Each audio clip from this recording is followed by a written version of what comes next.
الحمدللہ تعالی اس وقت ہم مسجد قباء کے اندر موجود ہیں۔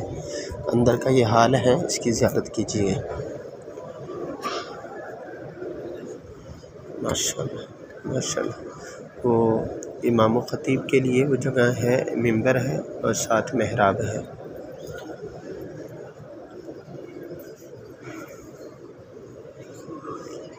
ماشاءاللہ یہ بہت بڑی مسجد ہے، مسجد قباء، اسلام کی پہلی مسجد،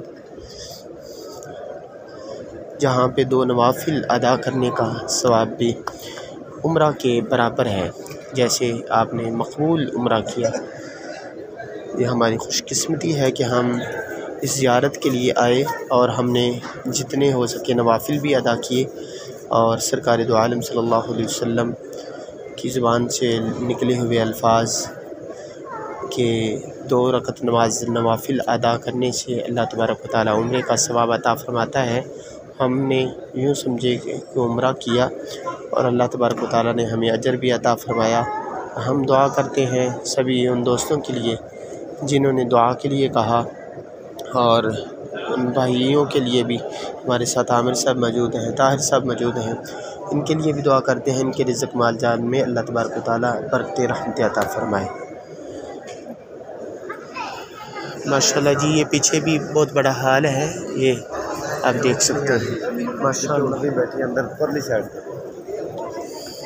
جی الحمدللہ ایک اور ساتھی نے ہمیں بتایا کہ جہاں پہ سرکار دو عالم صلی اللہ علیہ وسلم جب تشریف لائے، مدینہ طیبہ کے اندر تشریف لائے، تو اس وقت جس مقام پہ حضور نبی کریم صلی اللہ علیہ وسلم کی اونٹنی بیٹھی تھی، حضرت ایوب انصاری رضی اللہ تعالیٰ عنہ کا یہ گھر تھا، اسی مقام پہ وہ اونٹنی بیٹھی، اور یہاں پہ سرکار دو عالم صلی اللہ علیہ وسلم تشریف فرما ہوئے۔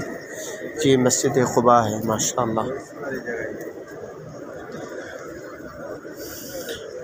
یہاں پہ آپ دیکھ رہے ہیں اے سی لگا ہے، اس مقام پہ اونٹنی آ کے بیٹھی تھی۔ یہ حضرت ایوب انصاری رضی اللہ تعالیٰ عنہ کا گھر تھا۔ یہ وہ مقدس جگہ ہے جہاں پہ سرکار دو عالم صلی اللہ علیہ وسلم نے اپنے قدم مبارک لگائے تھے۔ جی ماشاءاللہ یہ آپ دیکھ سکتے ہیں، یہ دروازہ ہے مسجد قباء کا، اور یہ سارا باہر کا سین ہے جس میں وہ سامنے آپ دیکھ سکتے ہیں، خواتین بھی یہاں پہ کثرت کے ساتھ آ کے نماز ادا کرتی ہیں۔ آپ دیکھ سکتے ہیں باہر سے خوبصورت منظر، یہ مسجد قباء کے مینار کا، جو فضیلت سرکار دو عالم صلی اللہ علیہ وسلم نے مسجد قباء کے بارے میں فضیلت بیان کی ہے، وہ یہاں پہ موجود ہے، یہ دیکھ سکتے ہیں۔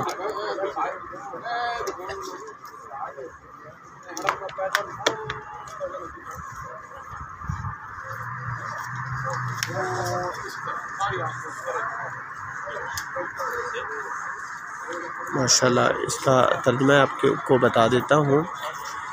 یہ پاک گھر مسجد قباء، اس میں جو بندہ نماز ادا کرے گا اللہ تبارک و تعالیٰ اسے کامل عمرے کا ثواب، یعنی مقبول عمرے کا ثواب عطا فرمائے گا۔